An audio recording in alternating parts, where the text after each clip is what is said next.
Ak už máte také prianie nosiť pekné tetovanie v kvalite fakt najvyššej, Salving vás rád popíše.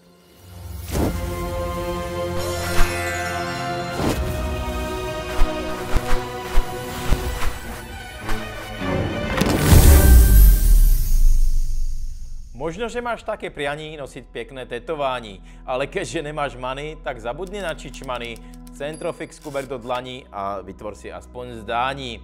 Dobrý den, je tu Heso Jašterák, Pexesexuálna poradňa. Mojou úvodnú básňou som tak naznačil tému, ktorú dneska budeme lúskať, jak taký vlašský orech, a to je dotaz od pána Laciho.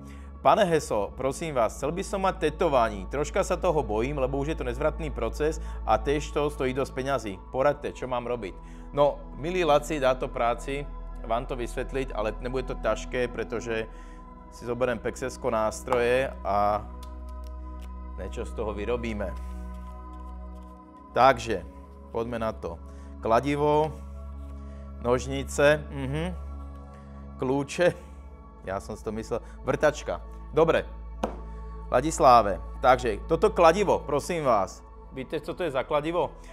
To je ne kladivko, ktoré je anestéza, ktorá umrtví tú vašu kožičku pre tetovanie. Toto je právnické kladivo. Kladivo, súdy, práva, zákony. Vy vo vašej rodine ste mali kedysi problém s lustračným zákonom a vy sa toho tak na karmicky celá rodina bojíte. Nelen lustračný, ale môže prísť ilustračný zákon. Že raz vás budú niekde akože odmietať, alebo budete mať problémy len za to, že ste raz boli počmáraní a v súčasnosti si ani neškrtnete. A práve preto sú tu nožnice, aby som vás vystrihal. Prvá vec, prosím vás, ak si zvolíte tetovanie, zvolte si kvalitného tetovača. Lebo sú aj majstri, aj Da Vinci, ale potom aj doniči. Hej, ľudia, ktorí si vás použijú ako skúšobný papier, ako taký šmirák. Ako hovoria Francúzi, Jacques Chirac, že si na vás skúšajú tie prvé tetovania. Videl som krásne tetovania v živote, poznal som jedného tajského boxera, ktorý mal na bruchu vytetovaný exkrement, povím tak, jak je, ale jak živé. Na kúpalisku, keď ležal na lehátku, nič moc, ale mať veľké porádne čerstvo, no, exkrement na bruchu. Jeho na zápasoch nikto nekopal do brucha. Ne, kto by chcel do toho šlapať. To bola výhra. Ale sú aj veľmi zlé tetovania. Videl som na kúpalisku pána, ktorý som si myslel, že je mučený, že ho niekto zbil, alebo že je dalmatínec. Potom vedľa seba 4 flaky a asi bol na bankovaní. Ne, to bol Beatles. Že vraj, nevedel by som, keby som to neprečítal. Tiež som videl prvýkrát Beatles s Y napísané. Berte to do úvahy tak. Čo si tam chcete tetovať? Mnoho ľudí si tetuje decka, svoju mamu, manželku, psa.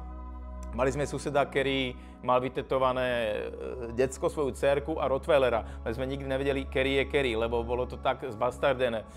Prosím vás, berte do úvahy aj to, že tetovanie je navždy, ale telo sa vyvíja. Máme jednu známu, ktorá si vytetovala na brucho kedysi Mickey Mousea a po pár rokoch je z toho Sharpay.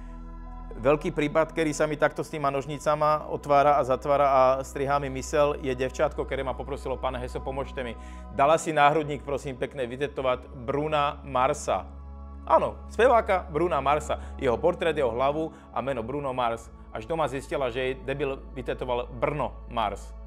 Čo s tým? Urobili sme to tak, hlavu sme pretetovali na futbalovú loptu a doplnili nápis, takže dneska devča nosí na hrudi Brno Marseille 2-1.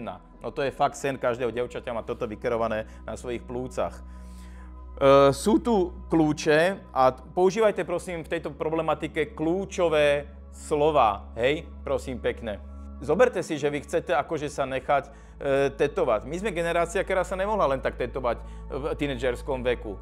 My sme používali tak akurát tetovačky z Brava. Pamätáme si ich všetci.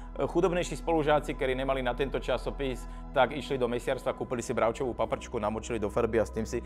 Ale tiež to bola vlastne tetovačka z Brava.